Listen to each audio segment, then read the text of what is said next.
The what? There's a point where they're attacking Dracula, and he's got like the dumbest white wig on at some point in the film. Wait, which one? Dracula? No, Keanu Reeves. No, he's got like the gray hair because they've been sucking. But the they life give out him of like Oh. white hair at one point. I know. And it's just like, what the fuck? Like it literally looked like they put him off. That movie is glorious, though. It's pretty trippy. That movie is really good. So Meg was saying, huh? What? You just switch it off of my face. Okay. What? What's your problem? I Meg doesn't like being on camera. don't know. Either do I, so I'll just Okay. I'll I'm just just like kidding, I'm scoot kidding. it in. I don't even like being on camera, but I suck it up. Meg was saying, so Meg's first like full Dracula movie that she actually watched was Dracula Dead and Loving It, which is still her favorite. That's Yeah. a good way to spoil it, because nothing can live up to that. Exactly, yeah. The You can't- 1971 version with Frank Peter Langella? Cushing. yeah. Wait. Oh, what? How many? Let's Is it just Frank throw out Langella? Christopher Lee, Frank Langella. No, it's what's his name? Sauron. Or Christopher Lee. Saruman. Christopher Lee. There you go. Yeah, he did the Hammer films in the 70s. Yeah. The 71 Christopher Lee one is the best. Frank Langella one. But yeah, so Meg watching Bram Stoker's or what's his face's director. I can't remember his name right now. But anyway, Godfather director. Coppola's watching Coppola, Coppola's yeah, Francis Stoker's Dracula, whatever. She was shocked to see how actually faithful Dracula Dead and Loving It is to Oh, the yeah. story. Yeah. It's just with a comedic spin on it. Frank Langella is Dracula. Oh wow. Oh my god, he's so young. Yeah. No, yeah, there was actually a Frank Langella one in the 70s too. Mm-hmm. Right there. I've never seen that one, but I've heard of it. He looks like In fact, there are a lot of people who really like that one. he looks like Rex Manning. He looks like Tim Curry. The Worst Witch. Oh yeah. It's like Tim Curry in The Worst Yeah. Witch. But yeah. Anything can happen on Halloween. So fun. I've never seen The Worst Witch, but I've seen like clips and stuff of it. Oh, you've seen that the Tim Curry's whole number in that? I've seen that, but I think that's the only part of it that I've seen. Yeah, I mean, if anything, like Meg and I share that on Facebook like every. I was trying to describe it to someone one time, and they thought I was talking about Halloween Town. No. I've never That seen was Halloween also Town. a good classic one. Halloween Okay. Town was a little after our time. That was like a Disney Channel one? Yeah, it was like Disney Early Channel early 2000s. Okay. Yeah, Meg watched the Disney Channel specials a lot longer. It was than actually shot here in it was shot up here in the Pacific Northwest, a couple like 20 miles north of Portland. Oh yeah. Yeah, because any like Halloween-ish movie, like TV movie, requires actual like fall. Foliage. Yeah, they're not gonna shoot that shit in LA. a bunch of fucking palm trees. They have to Yeah. like import brown leaves on the ground and trees. And shit. Well, it's like two of the most famous like moody like the X-Files and Twin Peaks were both shot in Canada. well, in upstate Washington and the other in Vancouver, but yeah. Anyway. All right, we should get into it because we got a shitload of news. Mhm. Yeah. Anyway, it's Sunday night, everybody. So welcome to the Getting Off Topic podcast. This is Tony. This is Todd. This is Byron. And Meg. And Andrea.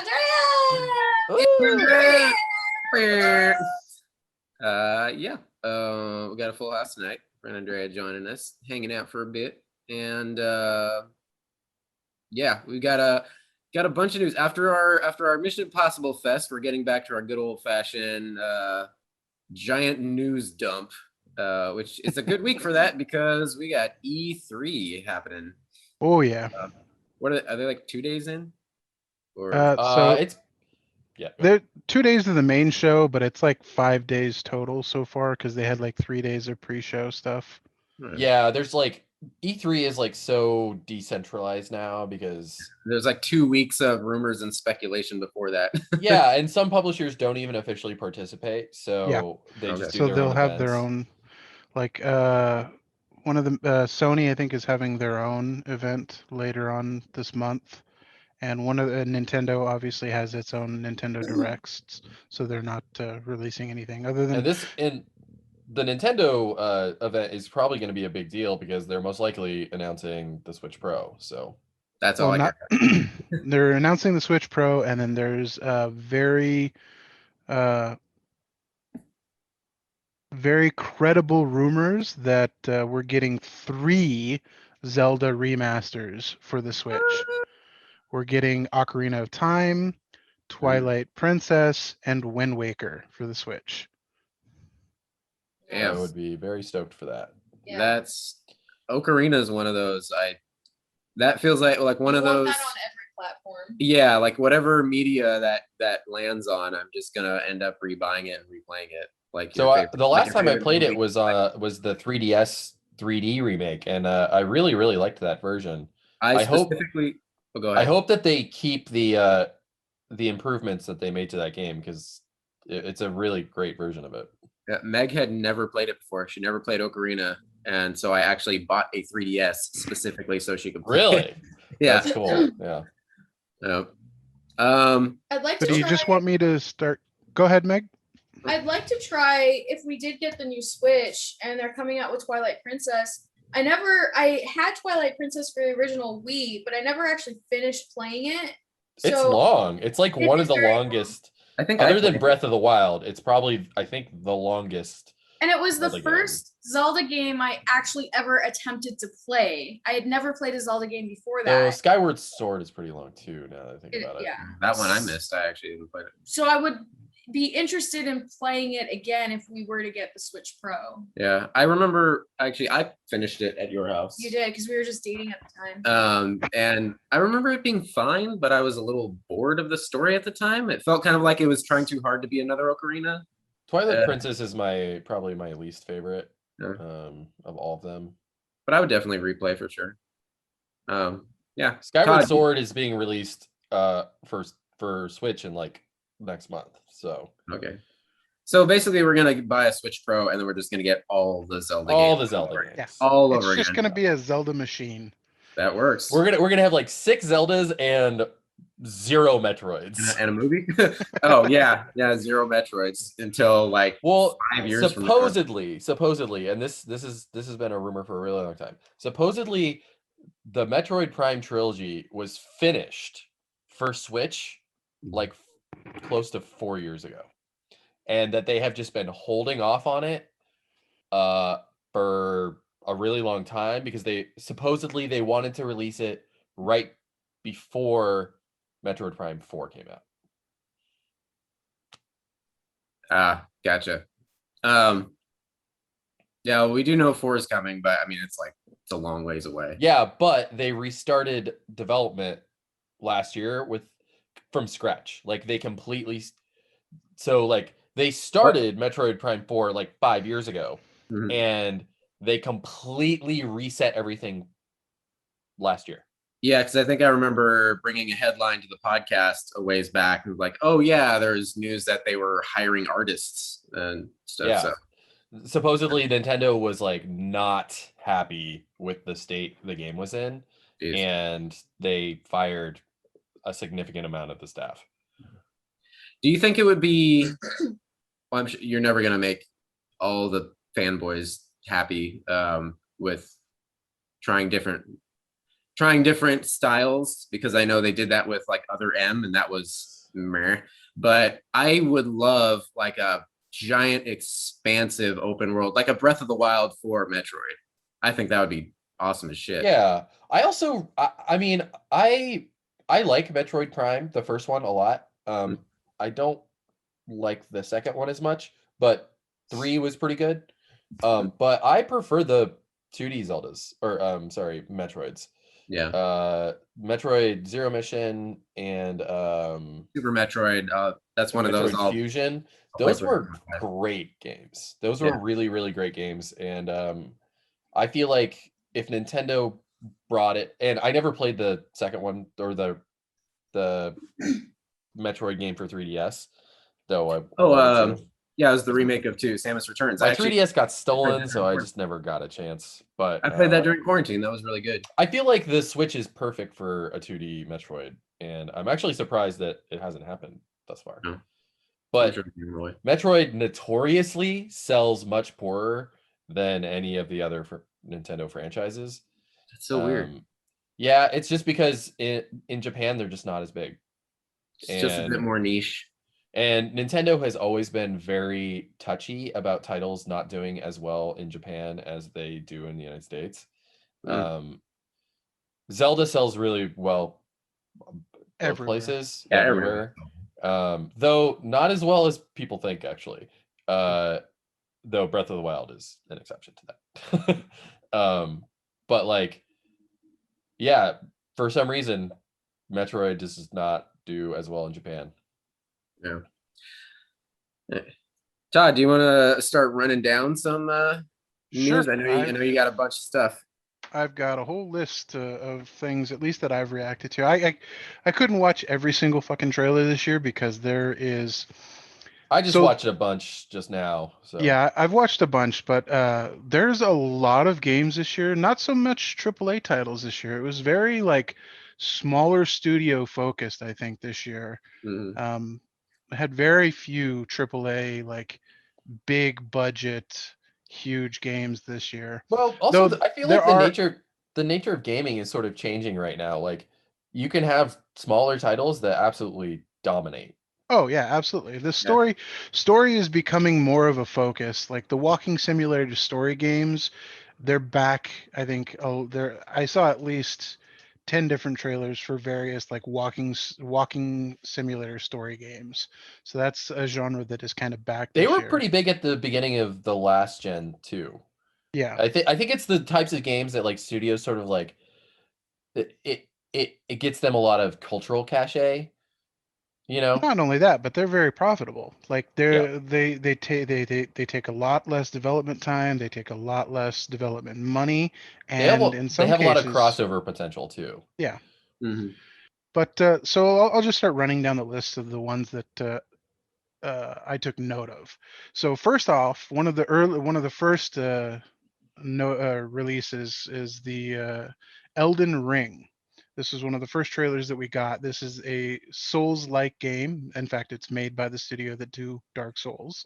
So if you play the Dark Souls game, From you get to Software. play. It's Yeah. gonna be hard as shit. Yeah. So if Oh, you yeah. like throwing your controller at the screen, Yeah, and there's no easy mode for these games. Of course not.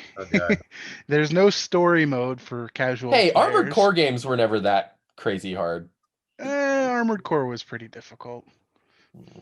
I don't know. But this one has George R.R. Martin assistance. This Oh, that's right. I forgot about that. Yeah, So this is what the game he's that doing he's. with all of his time that he should be putting into Game of Thrones. Yes. Oh yeah. This is he's not a huge person. Game of in Thrones this, is so 2010s. Yeah. He's gonna find every excuse in the book. If he runs out of like official projects, he's just gonna go like start carpentry or something, just anything other than writing. He's gonna become the old sea captain that he's always wanted to be. Yeah. That he's been cosplaying this whole time. Yes. Yes. Oh, wow. So we're getting that one. It looks super fun. It's got the big monsters and everything, but it's gonna be crazy difficult. So I probably won't end up playing that one. We're getting the Evil Dead game. So this is pretty exciting because yeah, I saw that gameplay trailer. Yeah, it's they finally fixed the rights issues with Army of Darkness, so they can use Army of Darkness assets in this game. Oh, that's We cool. see a couple of Army of Darkness things Yeah, you see some already. knights and the trailer ends with reveal of like evil Ash all in his armor and everything and all undead and stuff. Yeah, it looks like a mashup of like the entire like all eras of Evil Dead, because you've got like characters, even like side characters from the first film I caught in there, and then all the way up to modern day Bruce. So he's all, he's a little bigger and gruffer in grade, and you've got Kelly and Pablo from the series. Yeah, So that looks super fun. It's going to be a like a co-op multiplayer, like 4v1 type game, in the vein of like the Friday the 13th game and the Evil Within. So So you're all looks as to a be team trying to kill the Deadites, or a Deadite, or one guy plays the Deadite trying to kill everybody else. yeah. I really like that Friday the 13th game. I actually liked it a lot more than I expected to. Yeah. I haven't played it. I've wanted to though. It's weird. I think It's it's the very best weird. I think it's the best of the genre. Like Yeah, that. I didn't. I tried Dead by Daylight and I could not get into it. No, Not my that thing. was kind of like a more generic Which is zombie weird one, because they're was it? really, I think really similar. Yeah. was it Dead by Daylight was kind of more of a generic one, but then they had packs where like themed packs. Yeah.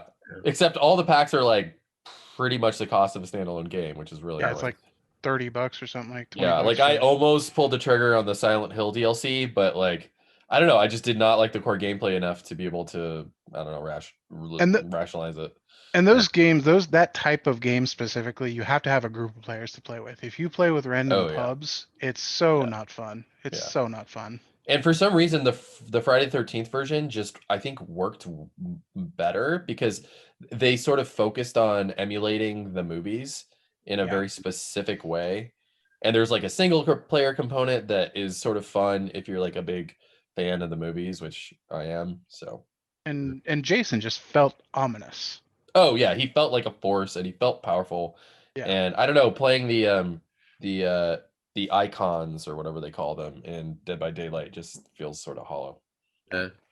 So we have that, and then next up we had early looks of the new Battlefield game. I know you guys aren't really first-person shooters, but it looks fun. It's Hey, I love taking it. Battlefield. Oh, you're a Battlefield player? Yeah. Nice. Okay. So we're going I like the big open world like battle. Like the 64 player like giant battles. that's why I play PlanetSide is because the more players, the more meta the game gets. Oh, that's right. I forgot you're a PlanetSide player. So And I you, put a lot of time into Battlefield 1, 2, 3, 4, and I just started playing 5 just because it was free on Xbox Game Pass. we'll have to play. I play Battlefield 5 too. Oh, cool. Um, So they're actually bringing back the 128 player battles. Rad. And they're bringing it to the near future setting of 2043. So not quite 2143 like the classic game, but we're getting a near future. I played setting. that one back in the day, and that was That one was bonkers. that was something. Yeah, that was. I was like mildly curious just because I remember when these Battlefield games started coming out, and it was like, oh, okay, so it's like World War I, World War II, stuff like that. Like that's pretty cool. And then they Super Future. yeah, it's like they ran out of content because 2142. Yeah. Yeah, it's not like where you can do Madden every year with new players or whatever. Like with it's then you just start inventing new wars every year. But so they just basically in the future and you're fighting aliens and shit. Yeah, pretty much. It's Okay. it's just like Battlefield but Halo. Okay. Yeah. So well, and there's also no single player content whatsoever this time. Yeah, well, they're getting away from single player. Like the last two games, the single player content has basically been single player but on the multiplayer maps with like small objectives. Yeah, and they're like they're vignettes. Like it'll be like a 2 hours of gameplay here, 2 hours of gameplay there, and each vignette tells a contained story, which I actually really liked, and I think fits the Battlefield sort of ethos a little bit better than like these long ass drawn out story campaigns where you're just like, oh, so it's Call of Duty. Yeah. So the trailer, but the trailer for this one, it was super fun, and it looks like they're finally realizing that they don't have to take themselves too seriously again. So they had like little interesting moments in the trailer of things that like players can do, that the kind of stuff that you see on like YouTube highlight videos. Yeah, like somebody. Yeah, go ahead. Somebody shooting an ATV off the top of a building and blowing up a helicopter with it. Yeah. Somebody jumping out of a jet, hitting the ejector seat on their jet and RPGing another jet that was chasing them. That was the one that really stuck out to me because that's like Fast and the Furious. Well, there's this like super famous clip of this dude like jumping out of his helicopter, firing a rocket, hitting the helicopter, and then jumping back into his own helicopter. Yeah. God. That's shit you can definitely do in this game, and I've seen it happen. Wow. And there was some good classic like YouTube compilation videos set to some terribly awful music. uh, I mean, I so will say personally, the craziest shit I've ever seen in my life in gameplay has all happened in PlanetSide 2, but yeah, I that's just believe it. me. All right. You can do similar things. So we're getting a Dying Light sequel. I don't know if you played Dying Light, but it's a really, really Was good that the zombie, open world zombie game? sort of open-ish world. Yeah, And there was like parkour and stuff? definitely parkour Parkour running, zombie. Parkour. Parkour. Parkour. Parkour. it was probably one of the most intense like gameplay zombie survival games. Like a lot of zombie survival games, it's just like how much ammo you you hold versus the hordes. This one you like really have to try to run and avoid fights and that kind of thing. All right. So that's getting a sequel. I think it's long time coming. I think that I'll the probably check first that one out because I never played the first one, but my buddy played it, and I always thought the gameplay looked really interesting. So maybe I'll check it out. it's good. All right. Like I was saying earlier, there's a bunch of indie games. A couple of the ones that I noticed, Starmancer. It's like a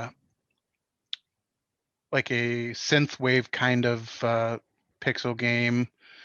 Seem Two to be Point a lot Camp. of those types of Oh games these yeah, days. yeah. There's a Aw. lot coming out. 2 Point Campus is a sequel to 2 Point Two-Point Hospital. Hospital, yeah, which Uh, in itself was a spiritual remake of Theme Hospital, yeah, which I used to play back in the day, and I fucking loved that game. yeah. The sim like super niche like simulator games are like really really popular nowadays. There's a lot of those coming out.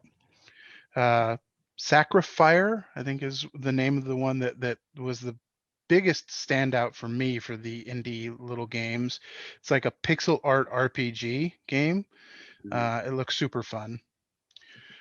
We have Severed Steel, which is I don't know if you've played it or seen Sounds it like yet, a but metal band. Severed Severed Steel. Steel. something the Wild Stallions will are definitely open for. I was literally just gonna say that. They'd be playing with Wild Stallions. It looks like a combo of Ghost Runner and Super Hot. Super Hot's a really like, Super Hot is amazing. yeah, it's a really good like VR experience, but it's also you can play it non-VR. Like the non VR version is good, but the VR version is like incredible. Yeah, and Ghost Runner is super fun as well. You should definitely check that one out. It's super synthy. It's a platformer next where you like jump around all crazy. Jump But around. jump. Uh, Red Solstice 2 is another one of the small developer ones that I noticed. It's like a top-down shooter game where you and a squad of friends just murder hordes of aliens. The first or one of the big sequels that I saw. This is actually a AAA developer. Jurassic World Evolution 2 is coming out. I'm excited. I Yeah, never played the I first I'm one. actually playing the first one right now, and despite the fact that the management system, which is weird because it's from the same developers at Frontier Games, who also did the incredible Planet Coaster. yeah, Like Planet Coaster is amazing. It's like one of the best holy crap sim games out. of all time. But it's from the same developers, but the park management side is not as good as like the story content side, and Yeah, it's it's just not as quite surprising. fleshed out. So I think it's. Oh, sorry. Go ahead. the first one was sort of just a shameless movie tie-in to I think The the first. DLC though was really good, like the Return to Jurassic Park DLC and the Secrets of Dr. Wu. Yeah, those actually made it a really good game. Tony, what were you gonna ask? Oh, because I've never played it. You were talking about park management. I was like, is this Sim Jurassic World or what? Yes. Pretty much, yeah. Okay. All right. So it's sort It's of set after the reboot franchise, the series of that, and you basically get control of all of the islands, and you start with a basic park that's already constructed, and you expand it to fill up the whole map, basically. And then there's a DLC that takes you back to effectively like what if the original park didn't fall Fail. apart. Yeah. Actually kept on going. But That's cool. then, spoiler alert, It falls apart. it does. No way. So And I- you also have voice actors from some of the cast, like the yeah, pretty much the entire original cast came back. Oh shit. Jeff That's awesome. Jeff Goldblum does the first non-DLC version. He's in that. For the DLCs, you get Sam Neill and what's her name come back. And Laura Dern. Laura Dern. Nice. Yeah. That's awesome. They get generic actors for the Lost World or the Well, actually, the only person from Jurassic World that doesn't come back is Owen Grady. yeah. They literally got what's her name? Bryce Dallas Howard. Bryce Dallas Howard. Bryce Dallas Howard is in the game. That was As her. is- That was her. Yeah. That's Because it cool. sounded like As it sounded like. As is yeah, right. As is Dr. Wu, they got hit that actor, I forget his Nice. name. BD Wong. BD Wong, there you go. Yeah. I always remember him as I really like these therapist. games because I was a Yeah, huge it's fun. Jurassic Park Operation Genesis fan way back in the day. Like I Oh, put wow. like lots and lots and lots and lots of time into that game. That's awesome. Yeah. All right. Hopefully the second one will be better than the first one. Yeah. I think it will.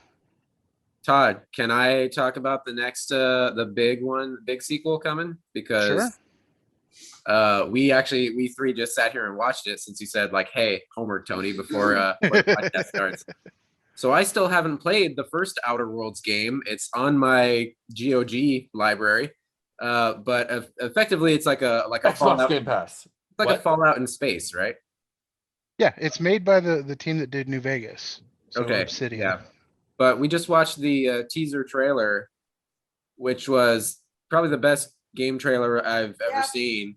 Because the narrator is just calling out, like, we open with like a mysterious landscape and here, and we need some lens flares. And he's just calling out all the stupid tropes that we see in every goddamn Slow trailer. motion for He's no shitting on every trope.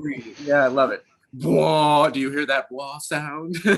That means something exciting is going to happen. We'll show the hero's silhouette because we have That nothing was pretty else good, ready yeah. for this game. Yeah, we have no gameplay, nothing ready for this game. You just get his silhouette because the developers are still deciding on what he'll look like. I will say that I liked Outer Worlds. It was not as good as I was expecting it to be. Same. I've heard the DLC is pretty good though, so I'll probably go back and finish it. And it's definitely up your alley, Tony, because it's very yeah, much I think more you'll of really a like it. it's very much more of a contained story than most like open world. It's sort of like games. Firefly meets Fallout, Oh, I'm fucking in. yeah, but with like a much stronger comedic element than either of those. That's give it Yeah. all of me right now. And it's only about 20 to 24 hours of gameplay, so you can get it done. Get her done. There was that Borderlands spin-off. Yeah, so Tiny Tina's Wonderland is what it's called. Mhm. It's the premise is what if Tina was a dungeon master? So you're Like- gonna play What? like Tina. D&D, Because that would be Not- dope. not chains and whips with Mad Moxie, but it's a I dungeon did not master. see the trailer for this. That's interesting. Yeah, so it's Borderlands, so you're gonna have the same style of gunplay and action as Borderlands, but it's gonna be in a more traditional fantasy setting. The voice Tina. cast in there. They got Andy Oh, it's a Samberg, huge Mortis voice Ice. cast. Whoa, what? Andy Yeah. Samberg is in it? Yeah. That's Yeah. crazy. You know what? Something that stuck out to me of these games. I watched a bunch of trailers after I got home from work earlier today, and Psychonauts 2. Like, I don't know if y'all have ever played the original Psychonauts, but that is like one of those absolute classic, Graphics, yeah. like PS2 era games that really sold really, really, really poorly and totally disappeared under the radar, but like was an instant classic when it came out. And it came out like almost 20 years ago. 2005. I think, And it's sort of got this aesthetic to it that's sort of like Tim oh god, what's his name? Tim Oh, I know who you're referring to. I can't remember his last name either. The same like creator behind like Day of the Tentacle. Those yeah, type yeah, yeah. Him, somebody. His work gets compared to Tim he's like Schafer? Tim Schafer. There we go. There you go. Yeah. Tim Schafer's work gets compared to like Tim Burton a lot. Like Mm. they're I think they're probably around the same age. And they were both sort of making the same sort of kooky, weird, gothy, like weirdo content around the same time. Yeah. Yeah, he's the one. And that made I'm just Grim really stoked. Fandango. Yeah. Grim Yeah, Fandango. and Grim Fandango is just mwah. I think Yes. I think there might be an HD version of Psychonauts on GOG. Yeah, so Psychonauts got a remaster about 7 or 8 years ago, Okay. and they re-released it on a bunch of stuff. Yeah. I think there's a PS4 version even. Oh, cool. The latest Game Informer magazine is all about Psychonauts 2. Yeah. Oh, cool. Yeah, I actually resubscribed to Game Informer just because I wanted to be in on all the stuff that I could just add to my forever list. That I'll Yeah. have to do eventually. Speaking of remasters and things for the forever list, Mhm. Final Fantasy 1 through 6 is getting a remaster. So I'm a little confused about what this project is. So a remaster how? So it's still going to be pixel art. It's there's not much information. It's the So information what I'm that's guessing known. is that they're building a unified engine, and Yeah. they're gonna make all of the assets in their new engine, and there's gonna be like a consistency to the art, most Yeah. likely. Okay. Pretty much, and it's going to be for mobile. So That makes sense. you're going to be able to play all 1 through 6 on mobile, and And probably with like modern save points and stuff like that, yeah, you won't lose an hour of gameplay because you fucked forgot up a to battle. go back. Yeah, exactly. That's cool. I would I don't know how I feel. I don't know how I feel about that. I probably would just play the originals, but It'll make it easily accessible for people. Yeah, that's you won't have to emulate or find an original console if you don't have it. Yeah. We got that Guardians of the Galaxy game. Yeah, the tone looks fun. They're trying to mirror the tone of the films, but Yeah. it has the same problem as the Avengers game for me. It just looks like great value versions of. yeah. I mean, The voice that's cast really was difficult because okay.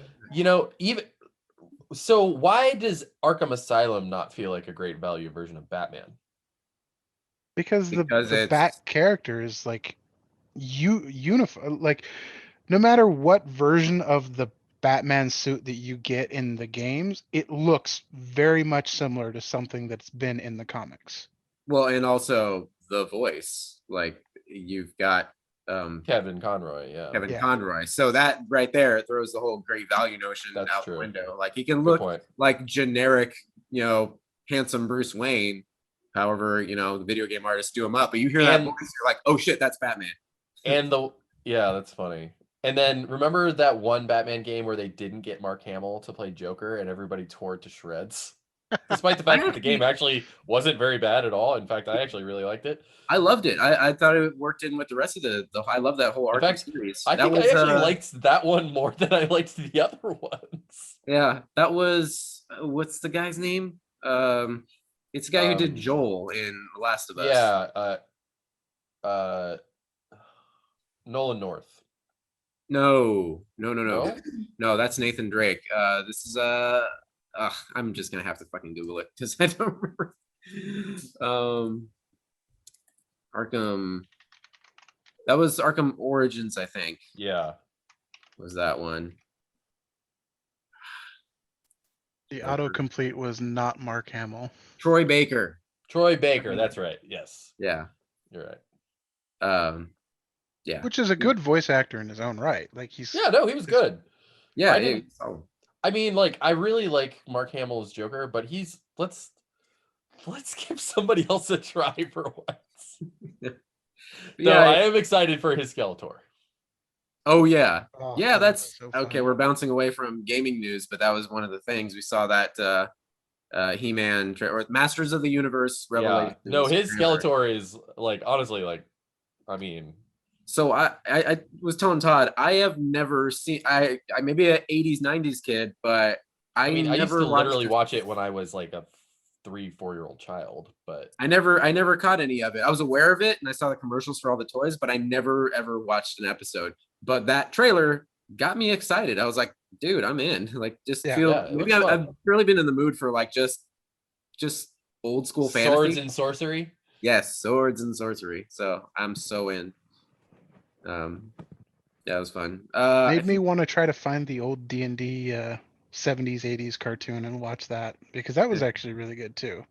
yeah. So the other ones that I watched were I'm just gonna rattle them off just because there's so many. Yeah, Oh, we should get moving. There, Age of Empires 4. Oh, we I'm finally pretty got a stoked release about that date for that. actually. What is it? Sea of Thieves: A Pirate's Life. So that one was interesting because they're bringing in they're doing a Disney crossover. So Pirates of the Caribbean in Sea of Thieves. Yeah, oh, interesting. I think we should get a Sea of Thieves thing going. And Tony, you should just subscribe to Xbox Game Pass. You should just do it. You Agreed. would still fight me on that. I am fighting you on that. I'm on Byron's side on this It's one. literally all these games that we're about to mention are on Xbox Game Pass. Okay.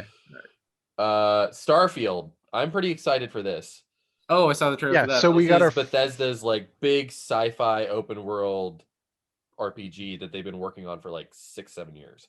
Yeah, so we got our first visuals of that. The trailer is very short. It's like a 30 or 40-second trailer. But we also got a release date, Yeah, we got a release date, which is 11/11/22. They love their 11/11 which release is actually dates. sooner than I was expecting. I mean, we'll see. A lot of people were saying We'll this see. year. So Yeah, I mean, I wasn't expecting this year at all. yeah, but it looks very grounded. So the science fiction of it looks very much like attainable in our technology kind of thing. Uh-huh.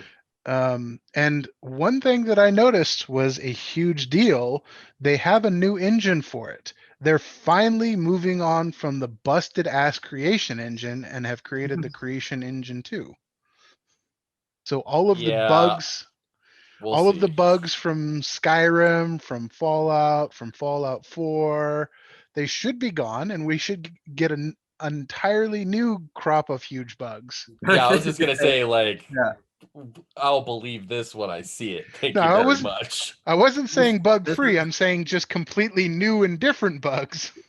This reminds me my movie geek heart. This reminds me of Ghostbusters 2, where Venkman is trying to come on to Dana Barrett. He's like, Yeah. like let's relive the good old days, go out to eat or whatever.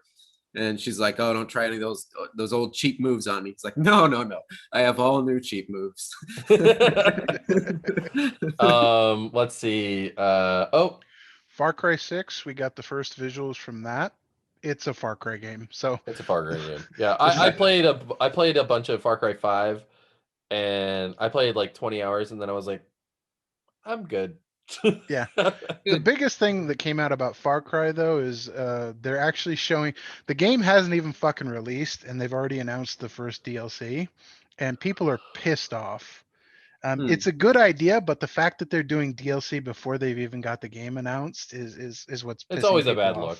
look. Yeah, it's always a bad look. I don't really care one way or the other personally, but it doesn't make people like you. Yeah. Yeah, you're wasting time Um, developing DLC before you've got the game out. That But the Diablo- DLC Oh, go ahead. DLC actually looks interesting. You're going to play as the previous 3 villains in the Far Cry series. So, I feel like that's so gimmicky, but yeah, but it's not something that's been really done or explored in most Okay. video games. So, but yeah, and you were mentioning the Diablo 2 yeah, finally Resurrected. gets its release date as well. I'm excited. They also announced that it's coming out, I think, day and date with the Switch version too. And is it a remaster, remake? yeah, so this is a remake of Diablo 2, more like a remaster, I guess. Remaster.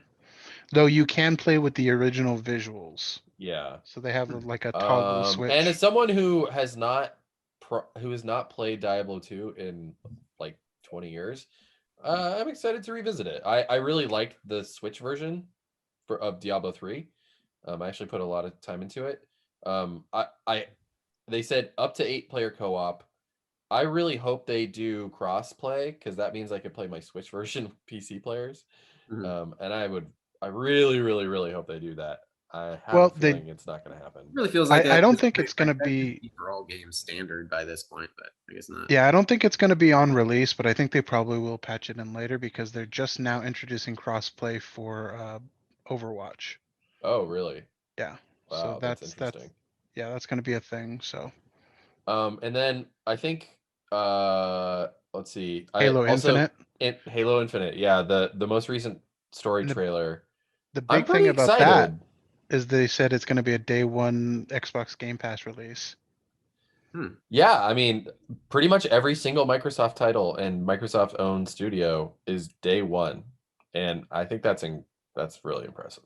Yeah. That's cool. All right. Homeworld 3, we got a bit of teaser about it, Confirmation that it exists. yeah, but no fucking footage yet. Well, because there was some speculation because the studio that owns them just got like bought out by somebody else. And so there was some speculation that Homeworld 3 might have gotten the axe during the shuffle. So basically Homeworld 2. Yeah. Same Yeah, thing that because that's happened with exactly Homeworld what 2. happened with Relic in the last one. But they said no, it's still alive. And I'm a huge Homeworld fan, so I'm very, very stoked about that. Just give me more RTSs. That's all I want. Yeah, generally I love RTSs. It looks like I saw a couple of RTSs in the trailer, so RTSs are kind of making a comeback. That's good because they're awesome. Yeah, and it's been a And now and actually now like the graphics of these games have caught up with the ambition of the developers. Like so now you can like zoom in all the way to the field and like Oh. see hairs on people's faces and shit. Oh, you that's know? There's cool. not only that, but like there's one I don't know what the name of the I don't remember the name of the game. Steam keeps trying to sell me on it, but there's one RTS that not only can you zoom all the way in, but you can actually take over that character. Oh, that's Like cool. you can become one of the individual units in the RTS. That was big in the early 2000s. There were a couple RTSs that like were like you can take control of any unit, and then you got down to the unit size, and it was like, oh, that small polygon is now a giant, like barely textured polygon. Oh man. Alright. We had a bit of a bait from Fallout 76.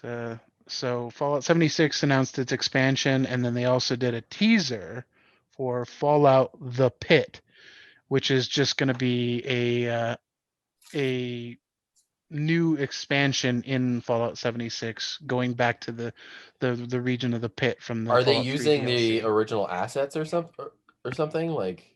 Well, the teaser was very, very like quick and short, and it was obviously the pit. And then when everybody saw Fallout 76, it was like, ah, fuck, why? Everybody was thinking it was going to be a Fallout 3 remaster. Oh, Because that's been in that the has been rumors for rumors a for a long while. time. Though I don't think there ever was very much to those rumors. Yeah, Yeah. I think that's I think that's pretty much most of the Oh. gaming news. Rocksmith Plus. That looks interesting. Oh, that's cool. I actually Yeah, really so- like Rocksmith a lot. Tony, do you know what Rocksmith is? Isn't You would that love it, dude. Is that like the Guitar Hero one, but you're actually Yes. playing proper guitar? Yes. Honestly, dude, you should check it out. I think you would really be into it because like it for someone like me who has always struggled with guitar, it makes me feel confident and it gets me not staring at the fretboard, which is the biggest issue. But And for it's someone like you who is actually already pretty good at the guitar, I feel like it would allow you to learn songs and develop new technique really quickly. Okay. yeah, it's an adaptive learning teaching game, and then once you've pretty much know how to play, it helps you learn new songs. Like there's a whole Twitch category of people that just do nothing but play Rocksmith, and And they have like literally thousands of songs on the older version. Like there's a PS4 version, and what they announced is it's now a subscription service. Hmm. Well, yeah, I don't know how I feel about that, but yeah, because most of the thousands of songs that were on the old version were not exactly legal. Gotcha. though there were They some had pretty they have a great good tracks on there. they have a good catalog, but like there's also a There's like veritable there's like 15 Smashing Pumpkin songs on there, and there's good stuff on there. But I When there's pumpkins, it's Byron approved. Yeah. you would definitely, I think you would definitely like it. And the big thing about this one is they have a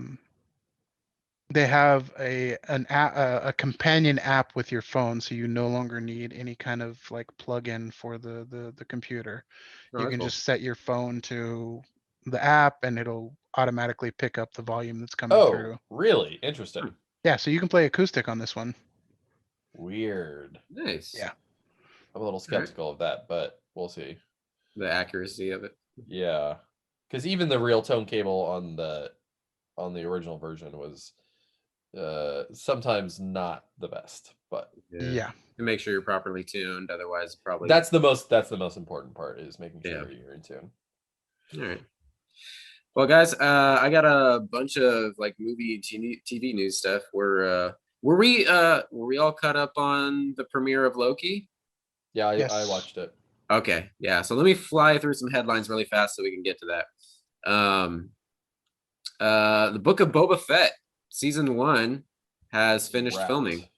Yeah, actually, Ming-Na Wen shared a little photo on Twitter, and I think she was like packing some sort of like promo materials for it or something. No, she got a wrap gift for the crew.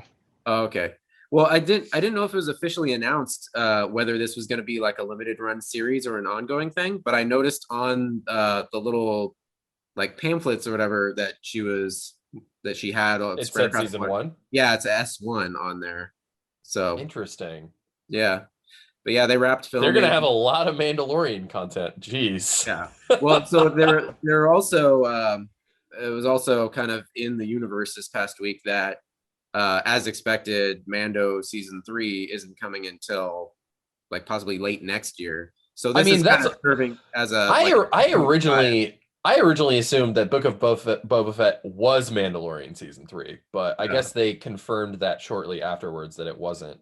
Yeah, that was yeah. that was the theories and the rumors, and then I mean, I would have been okay with just Mandalorian being like an anthology show, just Yeah, because the Mandalorian doesn't refer to any specific character, really. I mean, the name, and that's why I thought the idea of the Book of Boba Fett was like a really clever one. That I was like, oh, now we're talking about the other Mandalorian. The other Mandalorian, yeah. Bo-Katan get her own show. Exactly. Yeah. So this is definitely its own thing, but they said it's very much gonna be serving as like a Mando 2.5, 2.5 until season 3 comes along next year. Also, Robert Rodriguez, who did Boba Fett's return episode, that badass return that Boba Fett did in Mando. Robert Rodriguez is executive producing this show, and he directed several of the episodes as well. Oh, that's pretty cool. So Nice. yeah. What was the other thing that he was announced to be doing recently? Other than that, I don't know. Yeah, wasn't there some movie that it was announced that he was doing? Anyways, I'll look it up and see. I don't know. Quick side note for the collector fans: the new upcoming Black Series Star Wars figures will include updated Boba Fett, Cobb Vanth, Fennec Shand, Migs Mayfeld, Bib Fortuna. I'm assuming that's Bib Fat Tuna now, and and Jeddah Patrol Stormtrooper. So let's see what else. And the other Star Wars shows for the Cassian Andor show, confirmed Ben Mendelsohn is returning as Krennic, and that's cool. And Forrest Whitaker as Saw Gerrera. And Genevieve O'Reilly as Mon Mothma. That's cool. I've always wanted to see more Mon Mothma. Yeah, Yeah, she's to this day she's kind of just gets her tiny little moments. But She's so got this a is big role in the canon Star Wars comics, okay. which I know that I keep like harping on, like, but I have just come to the end of the second run by not Kieran Gillen, the other guy. Is it Kieran Gillen? I can't remember. Anyways, it's really good. You Okay. guys should read it. All right. And officially, that Andor series is set 5 years before Rogue One. So Okay, so Why is towards Saw Gerrera in it? Because they've never met. beats me. yeah, I don't know. We'll see. And this last bit in the Star Wars universe, it's not really big news. The Obi-Wan show is currently filming. And there was just a fun little interview with Ewan McGregor. He was super geeking out on the set because, and I forgot about this fact that he was pointing out, like, a lot of people don't realize, like, I've never seen a stormtrooper before on set. I never interacted with them because they weren't in the prequels. Those were clones. So he was on set and he's seeing, like, he's interacting with like classic stormtroopers, and he was geeking the fuck out. He was like, I'm 6 years old again, and like that's wanting to take interesting. pictures Yeah, I with guess I didn't stormtroopers. think about that. Yeah. So yeah, that was cool. We talked about the Masters of the Universe trailer. So Netflix did this like Geeked Week thing. Yeah, With that this was their event. E3 event, effectively. Yeah, so like a 5-day event of just a bunch of geeky stuff that they're coming with, and there's a bunch, especially Yeah. in the animation world. We commented before there was reports that Netflix was going to go heavy into animation and anime style stuff. So they're doing a League of Legends show, Arcane. Yeah, they already did their Dota show earlier this year. So Yeah, they League So of released. Legends get ones we too. were talking about how Netflix was like betting hard on games. Yeah. That is very obvious now. Like, Oh yeah. if it was like, if we were reading the tea leaves before, like the tea leaves have come and slapped us in the face.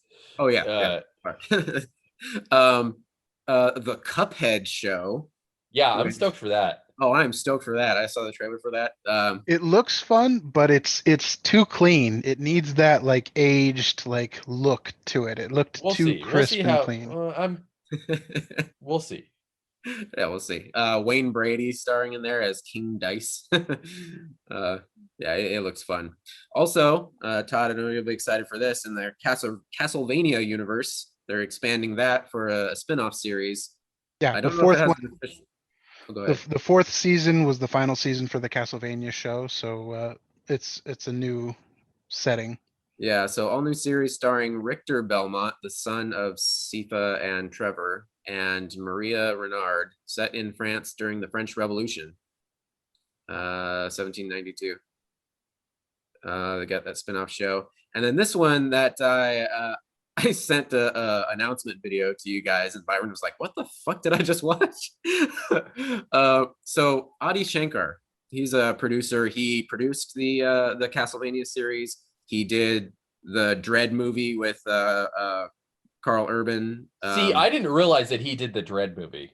Yeah, he did that, and then even before that, even before he started Rangers producing thing? big movies, he did the bootleg Power Rangers short on online, and the Punisher short, Dirty Laundry, with Yeah, and I've seen all of these things. I Yeah, just didn't. they're great. It's been a long time since I've heard his name, so Yeah, I think kind of dropped off the map. I mean, he produced Castlevania, of course, but not much other news, no headlines from him until now. Apparently, a few years back, Ubisoft contacted him and said, like, "Hey, you want to play in our like library of games?" So I'm a little confused. Is this a Barkai Blood Dragon? Is this in the same universe? So yeah, I'm a bit Because it seems confused. like he made his own universe. Yeah, he kind of made his own. The bootleg movies that he put out, the unauthorized, like Yeah. Power Ranger short and stuff. He calls that like the bootleg universe, just just his own little gimmicky name for it. And he released this announcement video that was, he's kind of rambling about how this is a mix of that, but mainly he's being allowed to play in Ubisoft's library of games and create a universe in that. So, but mainly it's Blood Dragon themed. So the official title is Captain Laserhawk, a Blood Dragon remix, and Okay. it's basically a anime Saturday morning cartoons, like SNES, PS1 graphics, like all meshed into one wacky thing. And it's a cyberpunk dystopia story set in the early 90s. It looks like All of those buzzwords sound amazing. yeah, it's just a I mean, I'm down for it. Yeah. So yeah, I'm my interest is peaked. I'll give it a go. There was also what's really interesting to me is I feel like we were really starved for like high concept, medium budgeted cyberpunk content for a long time, and now all at once within the last like 3 to 4 years, we're just absolutely just drenched in it. Yeah, just like so many games. We got a sequel to Blade Runner.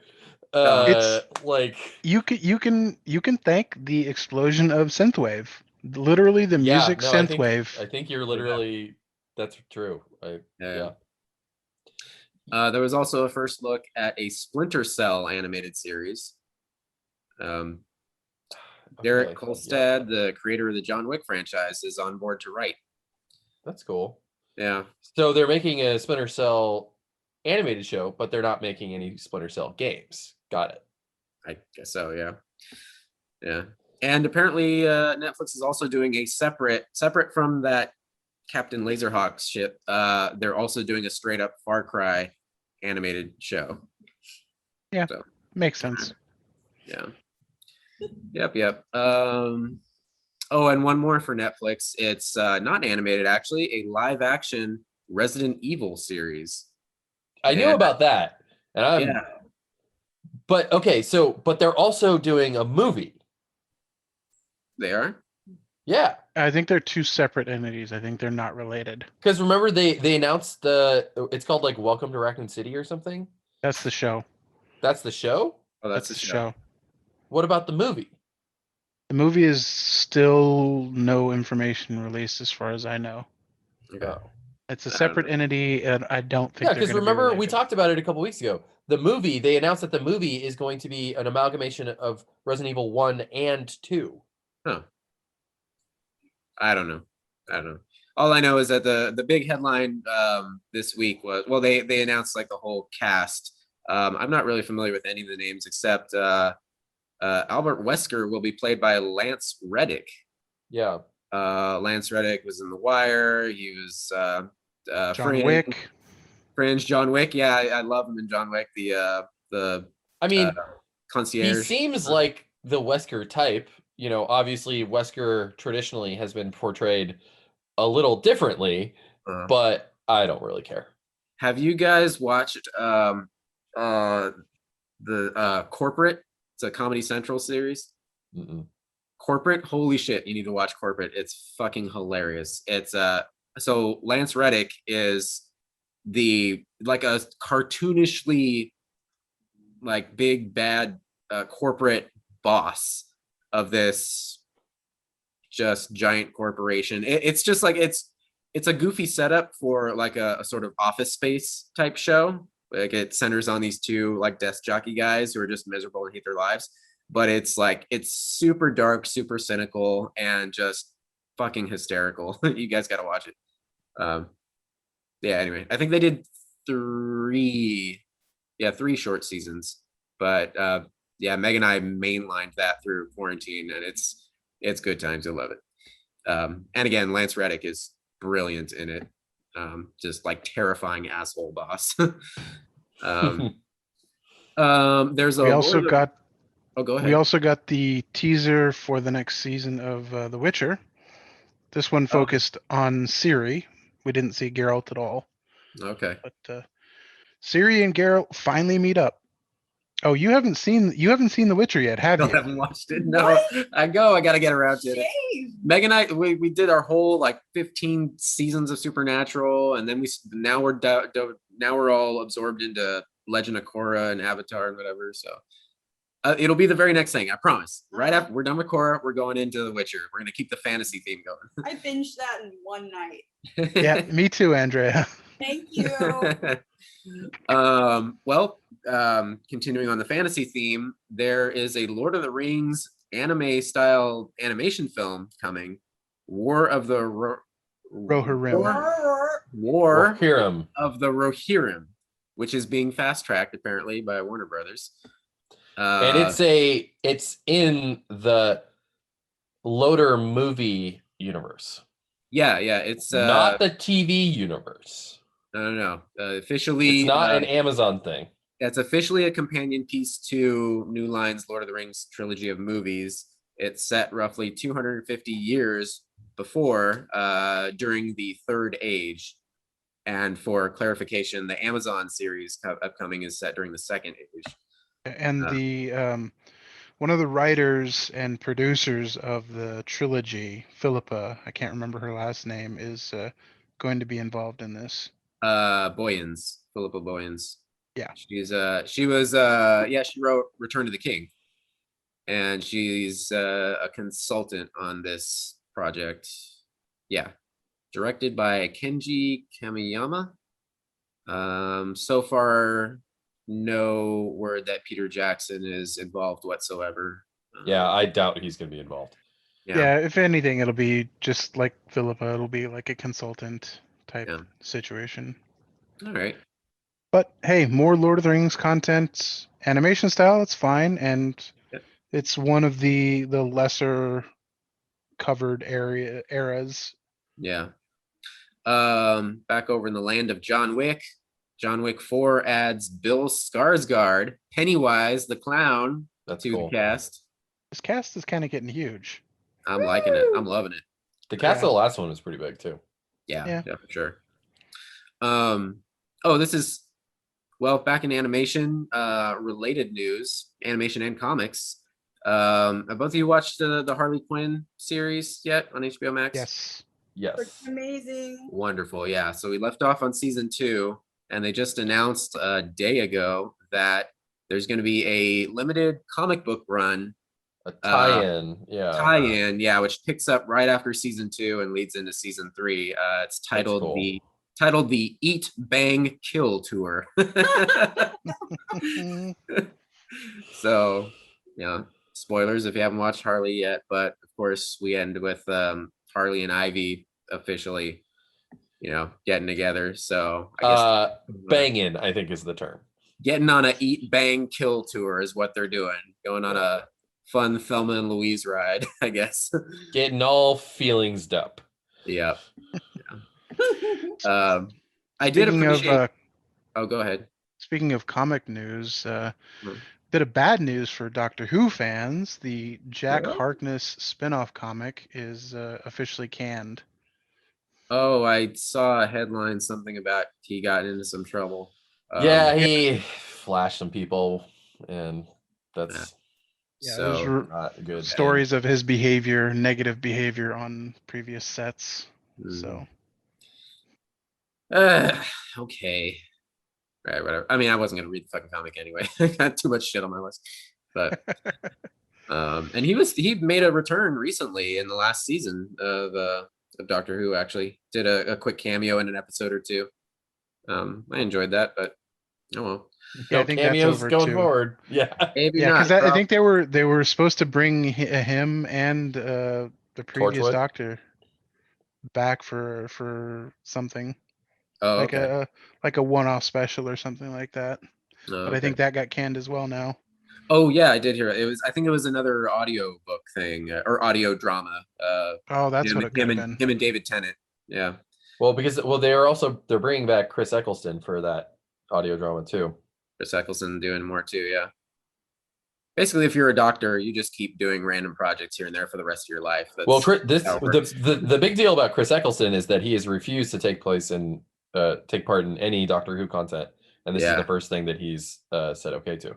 Yeah, I forget when it was or where it was. Maybe it was on a podcast or some interview I listened to. It had to be a podcast a couple years back where he was kind of warming back up to it again, and he really opened up about.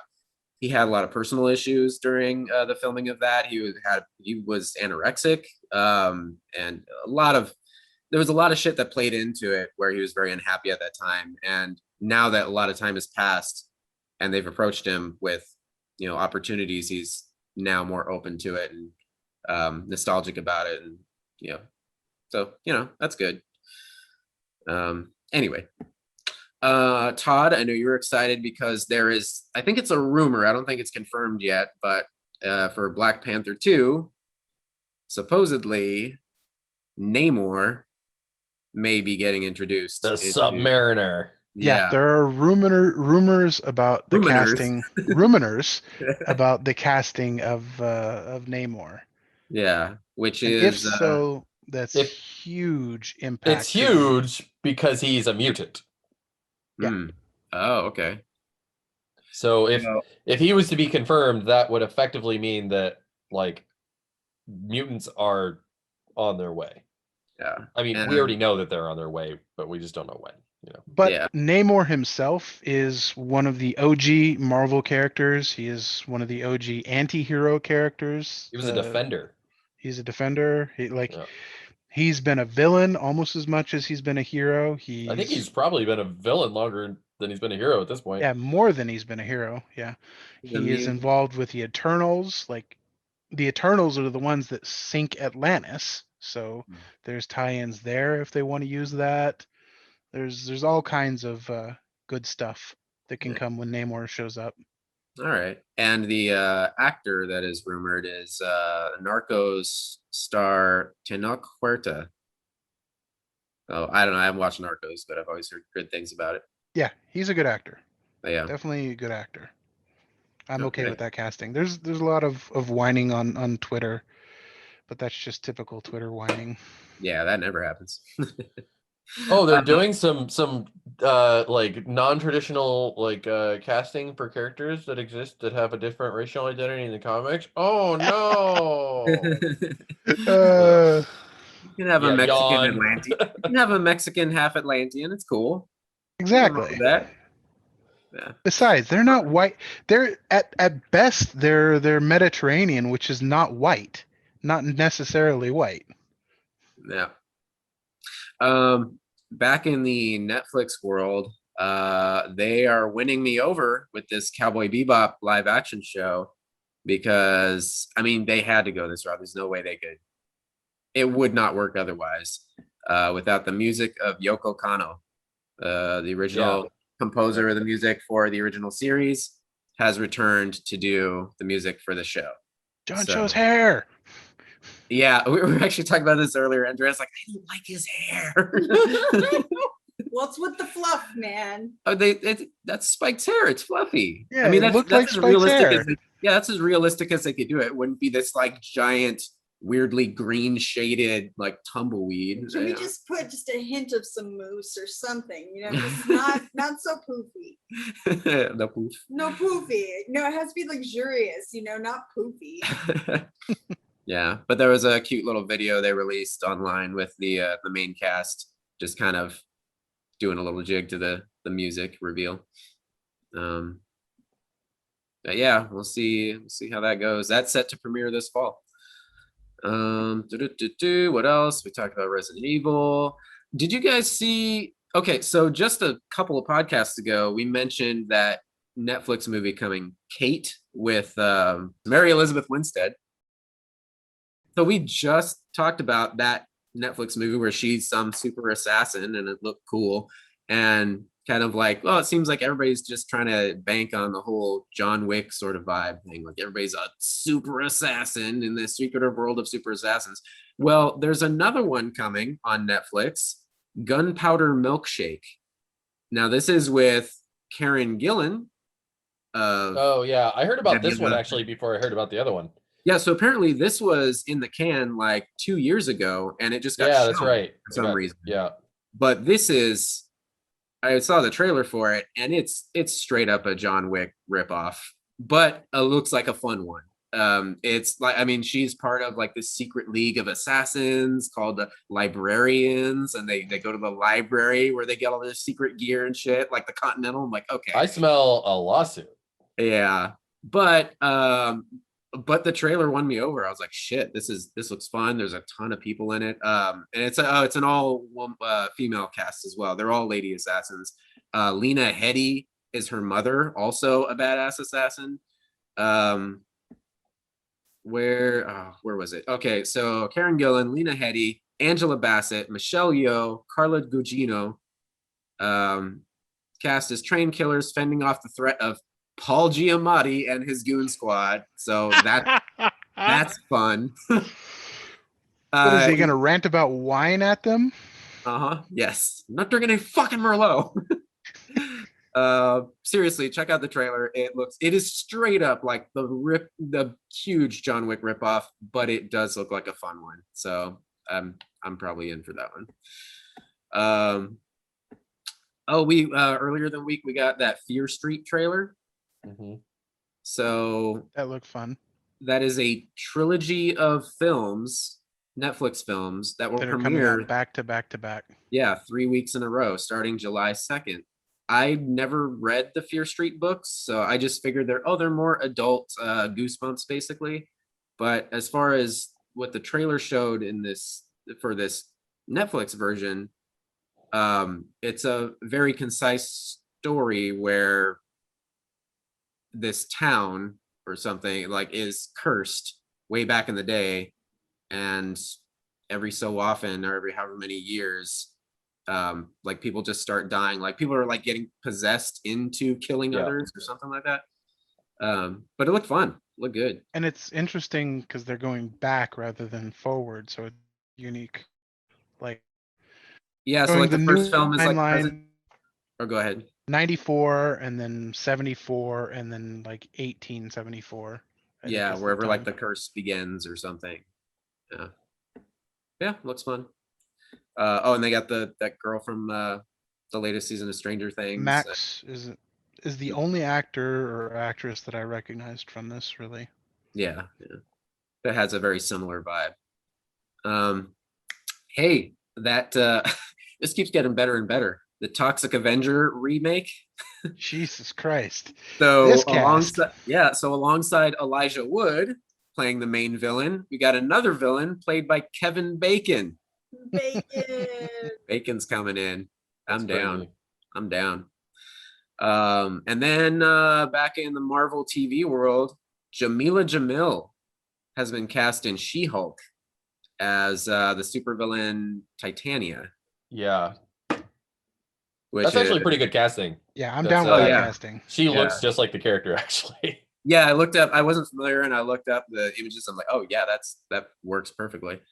And the character Titania, she's like a long-standing like arch nemesis of She-Hulk, isn't she? Yep. Yeah.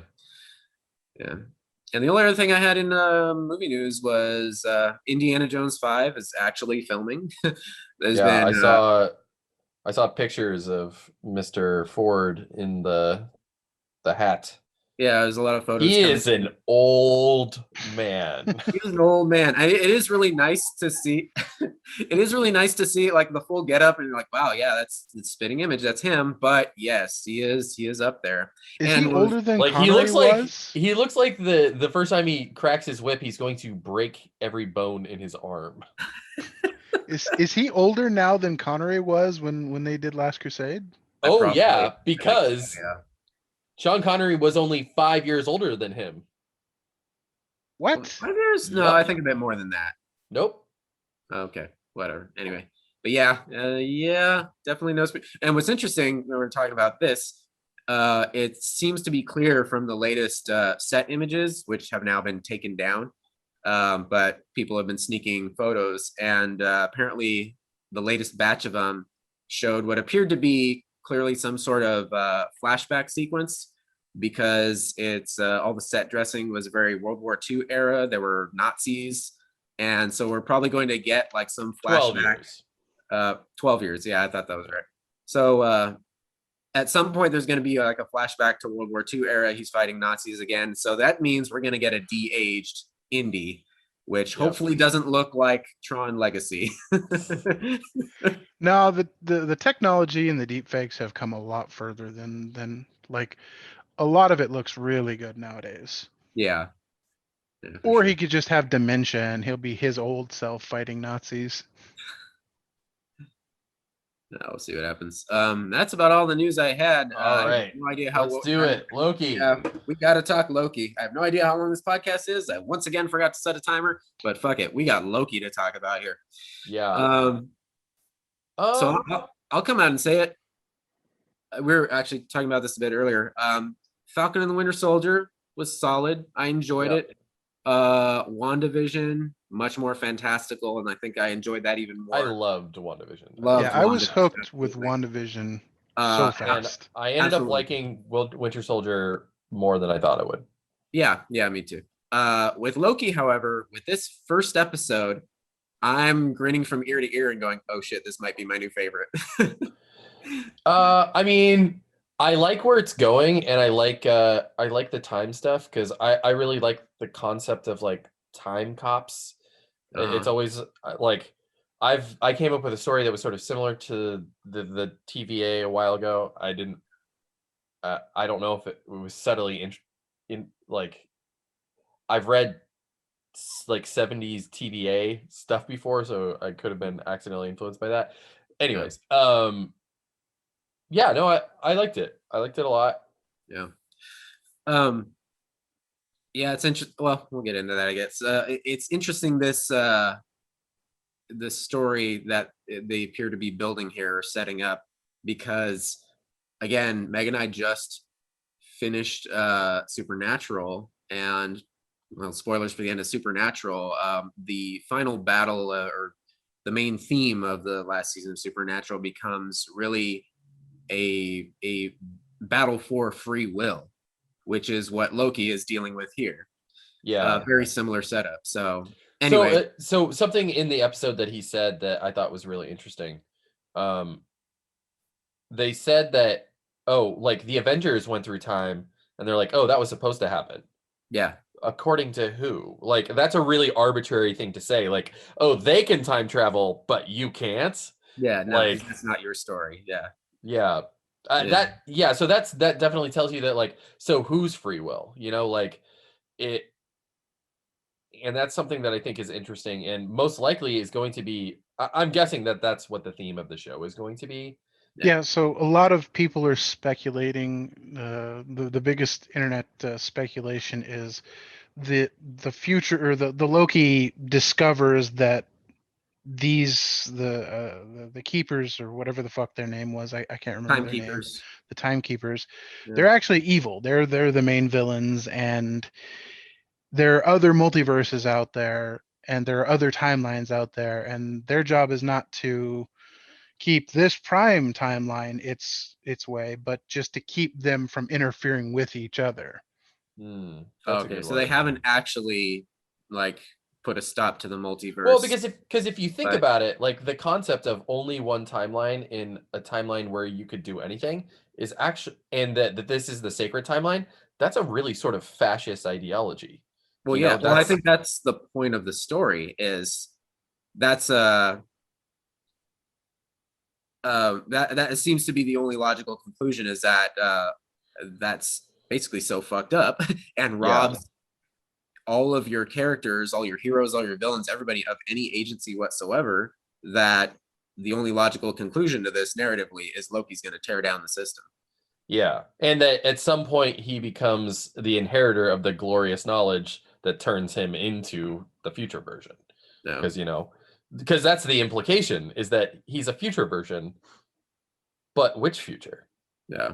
I mean, So let's if this is the case, he's the only Loki we have left. So yeah.